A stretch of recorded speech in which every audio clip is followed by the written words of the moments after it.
Hello students, आज हम economics का थर्ड चैप्टर पढ़ेंगे, मांग की अवधारणा, कंसेप्ट ऑफ डिमांड। सबसे पहले जानेंगे मांग क्या है। इसके लिए हमें इन तीन बातों को जानना आवश्यक है।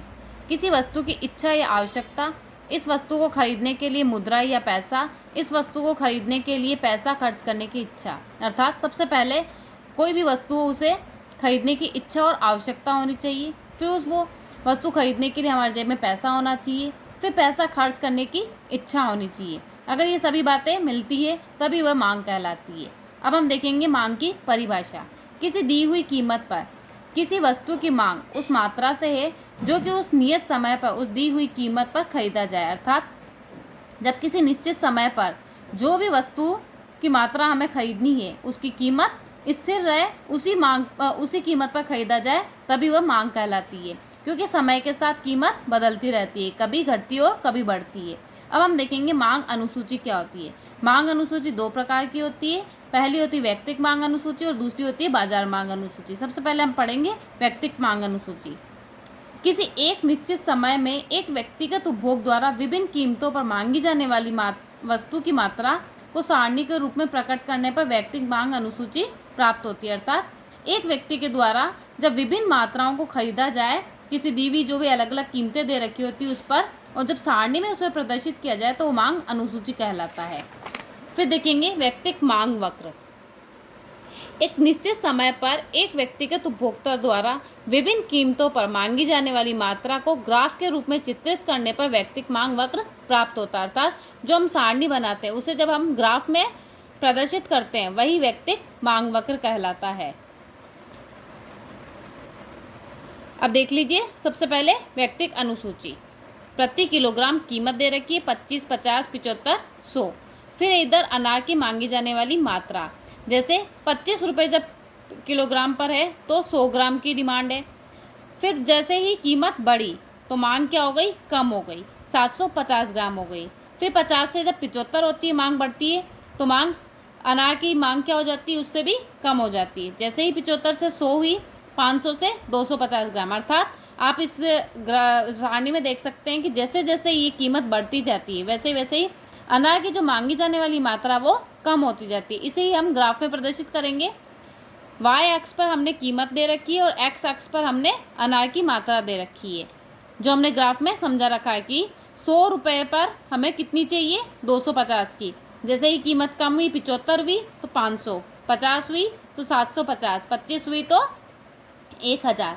तो इस डिमांड वक्र इस तरह से बनाया जाता है। अब देख लीजिए दूसरी जो है बाजार मांग अनुसूची। किसी एक निश्चित समय में सभी उपभोक्ताओं द्वारा विभिन्न कीमतों पर मांगी जाने वाली वस्तुओं की मात्रा का योग सारणी के रूप में दर्शाए जाने पर बाजार मांग अनुसूची प्राप्त होती है। अर्थात जैसे हमने व्यक्तिगत मांग समझी, वो एक व्यक्ति के द्वारा मांगी जाने वाली मात्रा से थी। बाजार मांग में हम एक से अधिक जो लोग मांगते हैं मांगी जाने वाली मात्रा, वही बाजार मांग कहलाती है। बाजार मांग वक्र क्या होता है, किसी एक निश्चित समय में सभी उपभोक्ताओं द्वारा विभिन्न कीमतों पर मांगी जाने वाली मात्राओं को ग्राफ के रूप में चित्रित करने पर हमें बाजार मांग वक्र प्राप्त होता है। अर्थात बाजार मांग में जितने भी हमारे पास उपभोक्ता है उनकी जो अलग अलग मात्राएं हैं मांगी जाने वाली, वही मांग बाजार मांग कहलाती है। इसे भी अनुसूची और वक्र के द्वारा समझेंगे। सबसे पहले है प्रति किलोग्राम कीमत रुपए में। जैसे 25, 50, 75, 100, ये वही कीमत है, लेकिन इसमें वहाँ एक उपभोक्ता था, यहाँ दो है, ए द्वारा और बी द्वारा अनार की मांगी जाने वाली मात्राओं को प्रदर्शित कर रखा है। और फिर बाजार मांग, जैसे कि 25 रुपये पर ए द्वारा है 1000 ग्राम, बी द्वारा है 1100 ग्राम। टोटल हो गई आपकी बाजार मांग 2100। अर्थात जितने भी उपभोक्ता बाजार में उपस्थित है उन सभी के द्वारा जो अनार की मांगे जाने वाली मात्रा है उन सबको मिलाने पर जो बाजार मांग प्राप्त की जाती है। इसी को हम ग्राफ में भी देखेंगे। ये ए का है, ये बी का है, और ये आपका बाजार मांग का वक्र है टोटल।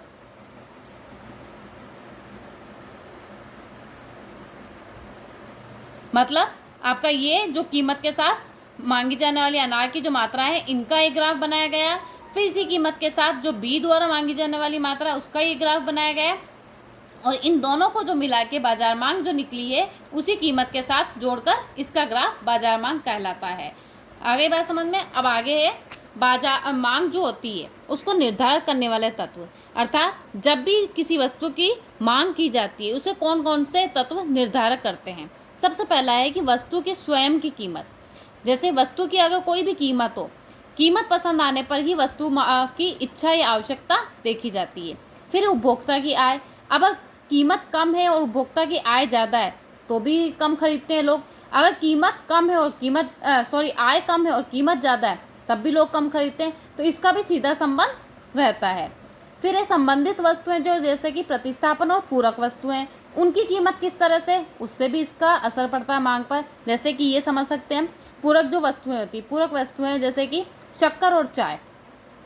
जैसे चाय बनाएंगे तो हमें शक्कर की आवश्यकता पड़ेगी।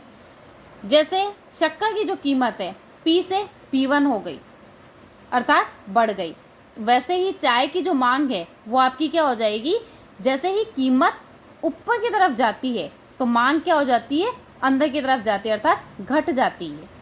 मतलब कि शक्कर की कीमत बढ़ी और ऑटोमेटिक क्या हो गई, चाय की मांग कम हो गई।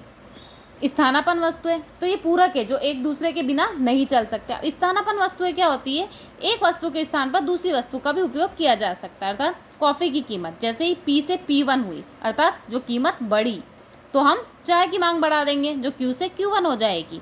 अर्थात इसमें इसकी कीमत, कॉफ़ी की कीमत बढ़ेगी तो हम चाय की मांग बढ़ा देंगे, कॉफ़ी को पीना कम कर देंगे और चाय को पीना ज़्यादा शुरू कर देंगे। समझ में आ गया। पूरक वस्तुओं में एक दूसरे पर डिपेंड करता है। स्थानापन्न वस्तुओं में एक की जगह दूसरी वस्तु का काम में लिया जाता है। चौथा पॉइंट है उपभोक्ताओं की पसंद रुचि। पसंद और रुचि किससे बदलती है, जैसे आपके जो टीवी में ऐड आते हैं, आविष्कार होते हैं, नए नए जो प्रोडक्ट आते हैं बाजार में, उनसे आपकी पसंद बदलती रहती है। तो वही आप मांगते हैं। जितने आविष्कार बढ़ेंगे उतनी हमारी मांग आगे से आगे बढ़ती जाएगी। जितने विज्ञापन दिखाए जाएंगे उससे भी हमारी मांग में बदलाव आता है। पांचवा है भविष्य के बारे में उपभोक्ता का प्रत्याशाएं। प्रत्याशाएं क्या होती है, जैसे कि हम सोचते हैं कि आज इसकी कीमत कम है तो हो सकता है कि इसकी भविष्य में कीमत बढ़ जाए, तो इसलिए हम वस्तुओं को खरीद कर रख लेते हैं। और कई वस्तुओं की ऐसी कीमत होती है जो आज ज़्यादा है और भविष्य में उसकी कीमत कम होने की आशा रहती है, तो हम सोचते हैं कि आज ना खरीद कर हमें इसे भविष्य में खरीदें। तो इस पर भी ये मांग निर्धारित करती है। यही 5 तत्व है जो मांग को निर्धारित करते हैं।